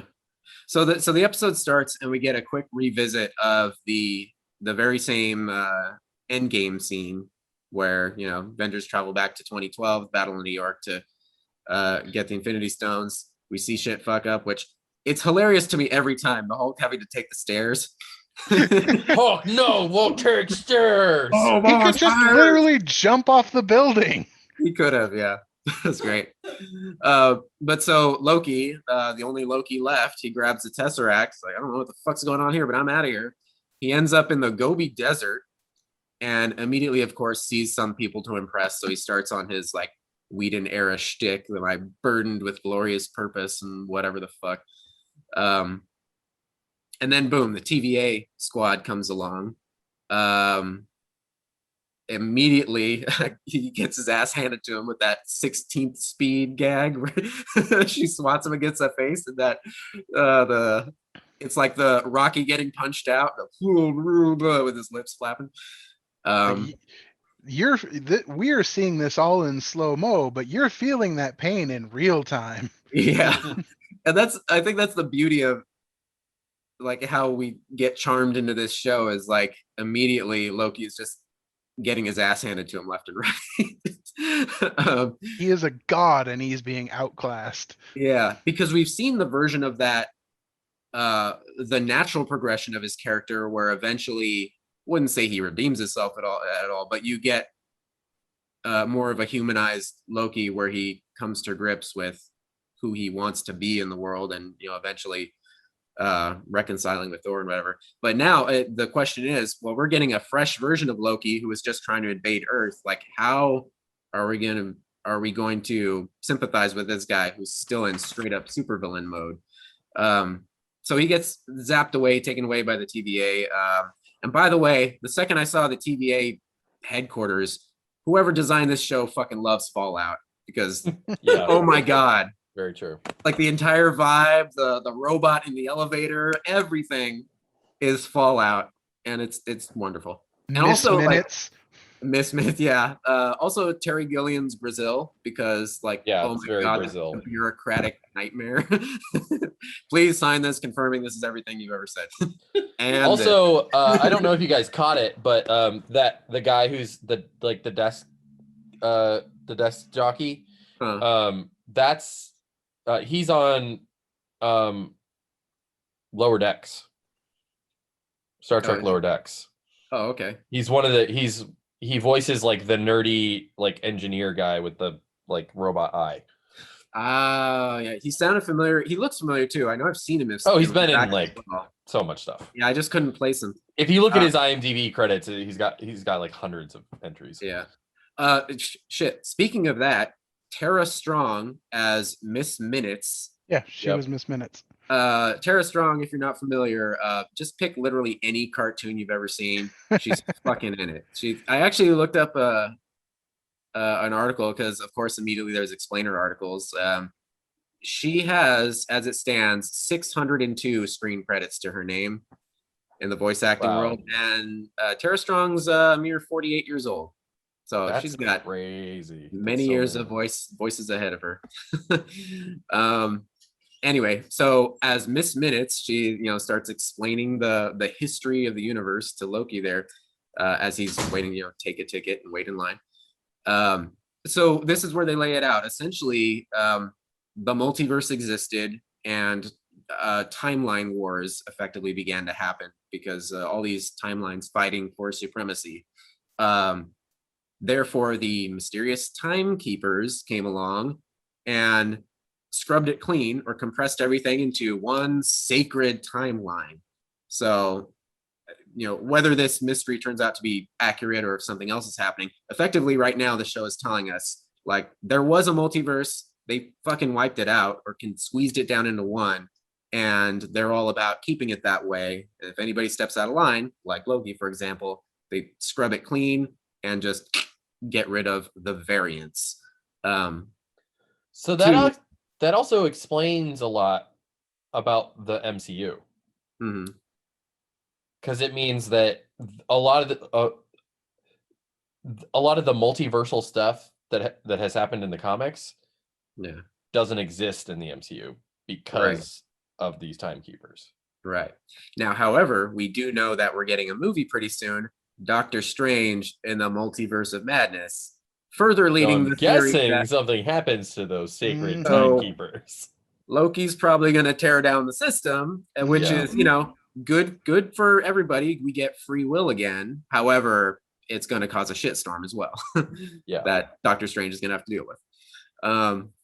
But yeah, so where are we? Okay, yeah, so he gets the whole history explained to him, and then cue Mobius. Owen Wilson. And he is so charming, and he is on the hunt for another, at this point, mysterious variant who's zipping around time, fucking things up. Wow. Meanwhile, wow. Wow. Meanwhile, Loki is getting judged guilty for his crimes against the sacred timeline. And again, these are all just basically scenes of bureaucracy, slapping him in the face. He Great can't use moment with his ticket. his ticket. Yeah, he can't use his powers. They have him completely in their hands. And he actually has a good argument that he said, "Hey, you guys should be going after the Avengers. Like, obviously, they're the ones who are fucking things up. Like, that's the only reason I'm here." But to his surprise, they say, "Nope, that was supposed to happen." According to who? The timekeepers. Okay, can I talk to these timekeepers? No. It's like being on like customer care with the cable company or something. So Mobius gets him out of there at the last second and gives him the grand TVA tour, and then sits him down in a little conference room for basically like a supervillain therapy session. Like he wants to know what makes him tick. He breaks him down like, okay, so what's your deal? You're trying to invade the world. Why? What do you want to do? Oh, you want to be king? He's a- What? He's a time Scientologist. He's giving him an auditing session. Yeah, but it's a really cool like breakdown of that whole supervillain caricature of like that. Okay, so why do you want like king of what? Why? What do you Just rule? why? Yeah, why? You can do anything. Like why? What's your deal? And Loki gives him more of his bullshit about people needing to be ruled and blah blah blah. And then he starts bringing out the heavy guns. He shows his defeat to the Avengers, killing Coulson. He starts drilling on him like, you enjoy hurting people? You like, look at that. Look at your face. Look at how you're enjoying that shit. What the fuck is wrong with you?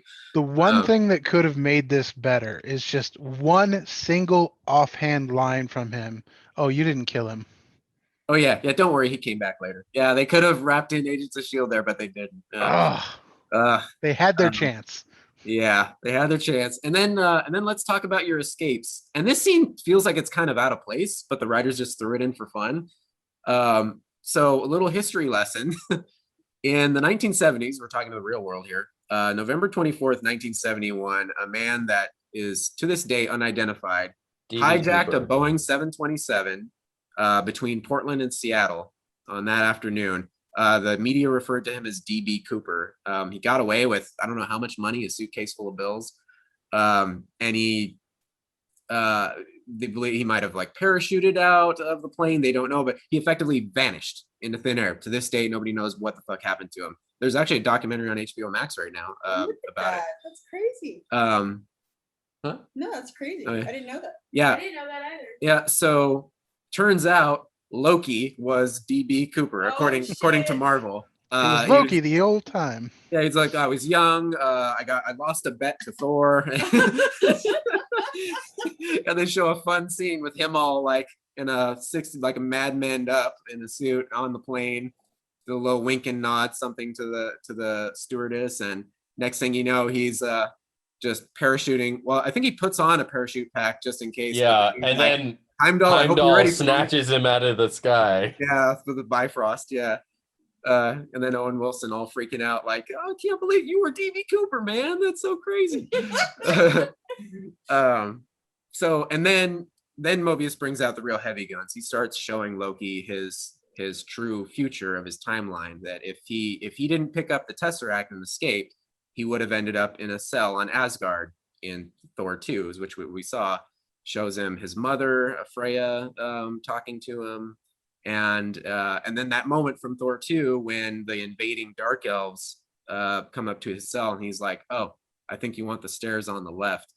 Well, we reveal, I didn't even catch, I don't know if that was ever meant to be the case in Thor 2. Maybe this is a retcon to give him more guilt, but basically that line where he's like, oh, I think you want the stairs on the left, he directs the dark elves to go that way. He, in that moment, he meant to be sending them straight to Thor. Like, yeah, go fuck up that guy. Actual movie, was that all Yeah. footage? Because I don't remember that scene at all. Yeah, 100%. Yeah, it did. Okay. Yeah. Yeah. Now they never truly addressed that oh, it's actually his fault his mother died. but now Mobius real. is telling him like, oh, by the way, you caused your mother's death because you thought you were sending them to Thor. You actually were sending them straight to her direction. And so that breaks him. That's what finally gets to Loki. And then he sees his own death. and then yeah, well that's later. First he Oh, Mobius 'cause gets he- called out to the out of the room for a hot second, and then Loki uses that chance to slip away. He's escaping. He's threatening the office worker, the desk jockey, and then in searching his desk, boom, another like gut punch to him. He sees a pile of Infinity Stones. He's Yeah, like, we "What just the use them as paperweights. paperweights?" Yeah, so this is another gut punch because he's seeing how futile his escape attempt is. He's like, "Oh my god, like this really is the most powerful entity in the universe, like the TVA. Like Infinity Stones are literal paperweights here. It don't mean shit." Yeah. So then he's just again. He's not going to be snapping his way out of shit. No. So he's realizing how futile this escape attempt is. He just goes back to the meeting room and he starts watching the rest of his story. He goes back to his mom again. Really good performance of Tom Hiddleston here. Just like you can see the emotion in his face and everything. He skips ahead and sees Odin dying as he's telling both of his sons how much he loves them. Him and Thor reconciled, fighting together on Asgard. He's realizing everything that he kind of missed. But then in the long run, then comes Thanos and he gets to watch his own brutal death. Yeah. There's a quick confrontation with one of the guards, the same guard who caught him initially, who has it out for him. That was funny. Yeah, and he fucks with her using the time loop tech. And then he just sits there, he just waits until Mobius comes back because there's nowhere for him to go. And he comes clean. He said, like, I don't enjoy hurting people. He does it because it's what, and he repeats, I forget the exact phrasing, but he repeats a line that he was talking about other people earlier, and he says it about himself because it's what a weak person does out of desperation, to try to incite fear in others. Like it's basically his desperate attempts at protecting himself because he's a weak person. See, supervillain therapy. That's all he needed. Like, Seriously, it really was like a therapy moment with him and Owen Wilson. yeah, it plays out great. It's amazing. It's great.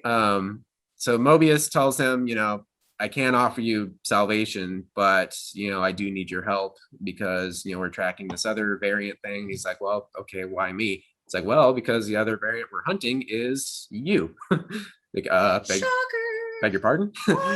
And then we get the last little stinger, a quick scene where the other TVA team just gets wiped out as they're hunting said variant. So They we didn't didn't show his see, face. yeah. So that's Yeah. kinda weird. Could That's be why I someone think else. it's not Loki. Yeah, I think it's some other big scene. bad that's gonna be Yeah. he'll be fighting against. It was carrying Mephisto. some weapon from the early third. One of the millennium, things that I think. noticed in the online talk is that one of the timekeepers Mhm. looks almost exactly like Kang the Conqueror. Well, there's Oh. a couple other subtle hints to it as well. Who is being Because- introduced in In Ant-Man Ant-Man and 3. Quantumania. And Yeah. specifically the version that he looks like the actor who is playing him. Oh, cool. Yeah, All right. so there's other, so the weapon he's using is, I don't remember the time period that they said, but it's accurate to his original time period because he's from the future. Mhm. They say it's And like then- the early third millennia. Yeah. Yeah. Yeah. So that's a hint possibly toward him. And also the fact they really made sure that Loki is not a robot by putting him through that sort of scanning machine. Yeah. That was hilarious. That was a funny scene, but it emphasized, okay, you're not a robot. You're not a robot. Yeah. So that they said that multiple times. That's Did the people thing not know that because the robots? because Kang is very good with robotics. That's some of his Oh. armies are robots. Okay. So. Yeah. Also, okay, I don't know if you guys already talked about this, but the whole idea of like not having free will, Right. Loki is going to like bring down the system because you know, we all want our free will, and yet isn't that what he was trying to do by taking over Earth? Was by like removing everybody's free will? Like he's such a fucking hypocrite. Yeah. He's removing the lesser beings' free will, Meg. It's okay. I Not mean, his. no, Yeah. it doesn't work that way. Yeah, well, that's all part of the supervillain therapy session. So one thing that I think is interesting is that if you think about the way that the TVA works and the concept of like this place that is outside of time, it sort of means that time, anybody could come into this place and be like a TVA agent, because it's outside of time. Like you could bring in anybody from any time and it would be like this home base that isn't affected by the passage of time. Wrapping your head around it is a little difficult. So it's Bill and Ted's Excellent Adventure. Yes. Yes, Yeah. with superheroes. Yeah. Mo- You Mobius- could Mobius essentially is actually deaf, and he wants to start a rock band and play chess. Hey, It's- well, it's he's already in. basically- Yeah, go ahead. you could create your own like dream team Suicide Squad in time. I was literally Timey-wimey thinking of wobbly. Suicide Squad with Yeah. this. If they use Loki as like the disposable character for their team to hunt down this big bad guy, it's basically Suicide Squad. Yeah, pretty much. He's disposable, they don't Suicide care. Time Squad. So the first thing that one of the very first things that I sort of was interested in is like, where is Mobius from? Like, and like, who are these people that work in the TVA? Like, Didn't They say said that it. they're They were made just created. people? Created by the Yeah. Timekeepers. The whole TVA. oh really? I missed Yeah, that. they're That's not it. like born or human. Yeah, Loki's like, he's trying to get a grip on what they're telling him, and he's still calling bullshit. He's like, so these 3 space lizards or whatever control literally all the billions and billions of people in the whole universe or control their destinies. Like, yep. And you and the rest of this place was created by the Timekeepers to enforce that. Like, yep. So How long have you worked here? Well, it's complicated. See, yeah, time doesn't I don't know work. really. Yeah, time doesn't work the same. Yeah. So essentially, they're basically like not even human, I Yeah. guess. Maybe they're all because- robots. I don't know. Yeah. So this is probably more like fanboy fan fiction, but looking at the clip, it looks pretty clear as day. So I saw a video online, which I shared with you guys in the chat earlier. There's theories going around because there's a brief moment when I think it's when Loki escapes the room for the first time, like after Owen Wilson takes off for a hot minute and he uses that opportunity to go wandering. As he leaves and he goes into the hallway, you see another one of those time portal doors open up in the background, like way in the back of the hallway. Oh yeah. And out walks one of the TVA agents hauling away another variant. And the variant looks like the spitting image of Peggy Carter. Like 40s, like same build, same outfit. There was even a deep dive video where they showed a very similar outfit to her. So that could be a reference to What If. Could be, yeah. So the video that I watched, they're saying Because if What If takes place in an alternate history with, Captain Britain. Yeah. Could also be, and this is probably just fanboys extra hard geeking out, but kind of a meta way of Marvel acknowledging that they're scrubbing other universes, because the way things played out now, the Agent Carter TV series and the Agents of S.H.I.E.L.D. TV series are non-existent, and the TVA would not want them to exist because those weren't supposed to happen. So the Agent Carter show version of Peggy Carter is being hauled away as a variant because there was also a bunch of time travel in the last season of Agents of S.H.I.E.L.D. Yeah. So they've probably already all been hauled away. Like, sorry, not guys. just time travel, but time travel and multiverse travel. Yeah. Oh, but would they need to haul them away as variants? Because they weren't really aware that they were variants. They would just like hit the big reset bomb button, right? Like they were doing the little reset grenades. Well, depends if an extra one of them was created somehow. But I think we had like multiple Fitzes at one point. So possibly. there was- There was too guy many was, fixes. The cloak guy at the end was basically taking the bombs. Yeah, he was collecting them. So maybe he plans on using them for some alternate thing. Nefarious purposes. No. Very. But anyway, that was it's getting into like the geek theorizing weeds a bit.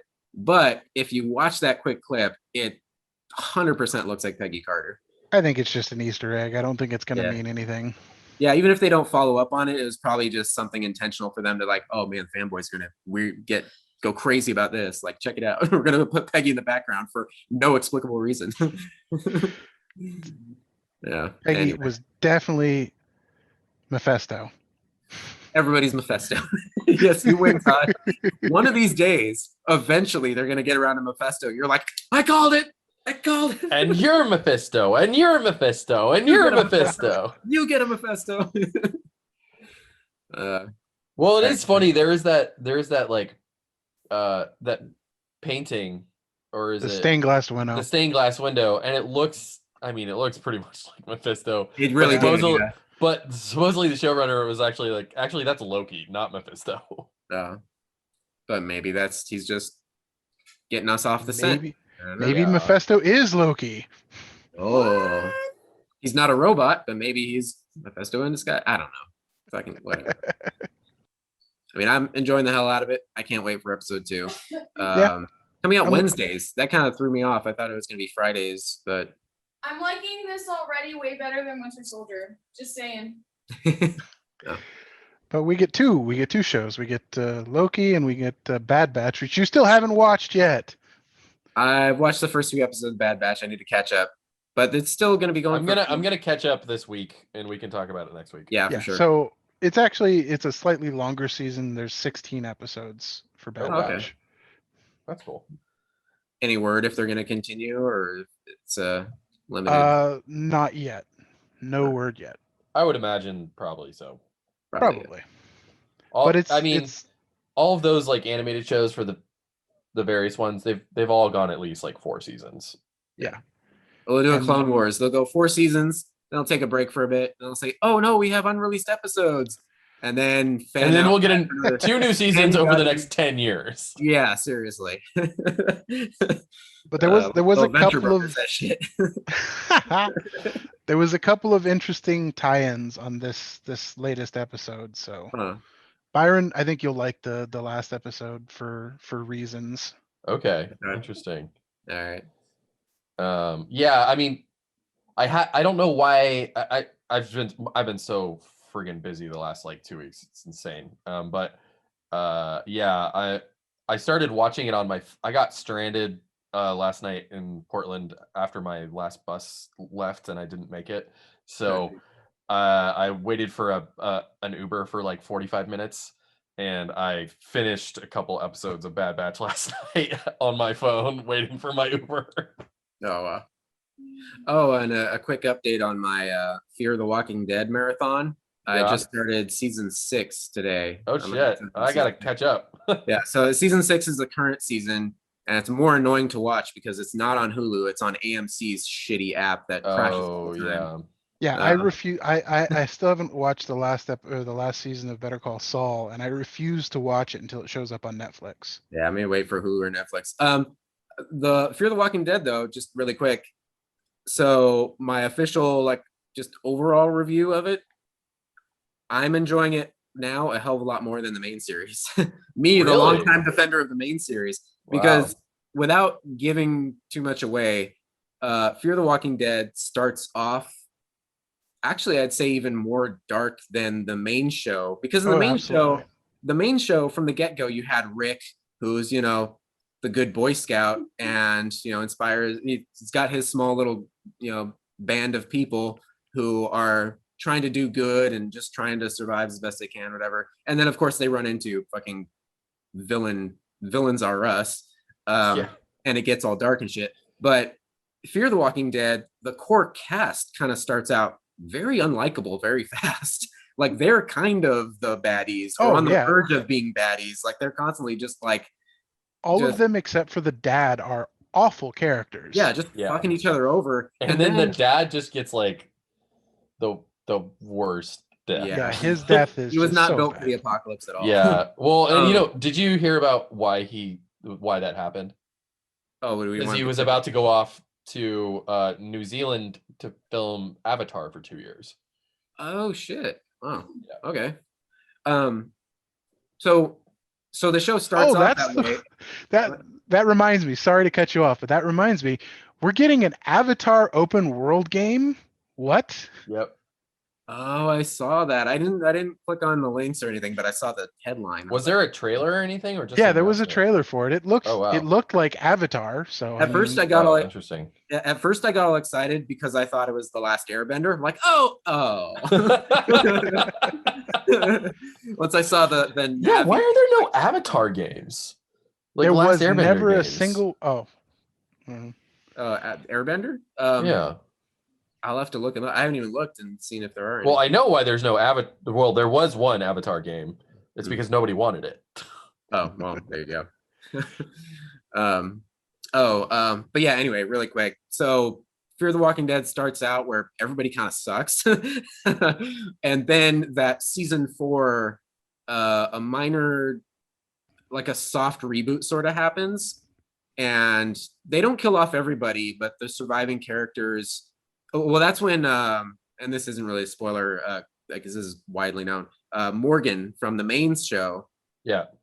kicks over Joins, to yeah. joins Fear the Walking Dead, and because he is the the peaceful man, well, he's bounced back from sort of he's bounced back and forth comes from and goes. Yeah. psycho killing machine to finding his like Buddhist ways and whatever. Going back to being a psycho killing machine. Yeah. So that's why he leaves again. That was the story behind him leaving the main show, because he's like, I can't deal with this like constant, like all you guys do is run into bad guys.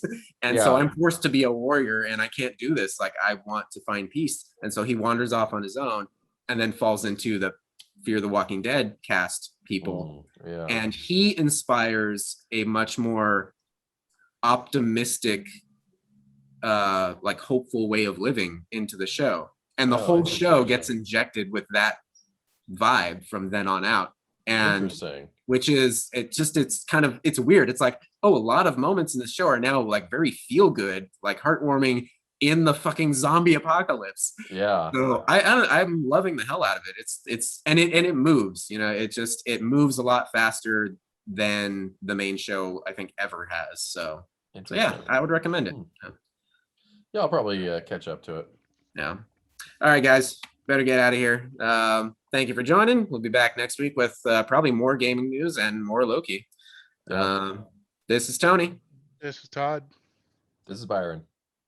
And Megan and Andrea have wandered off to their own thing. So Bye. Bye. Adios, guys. Play video games.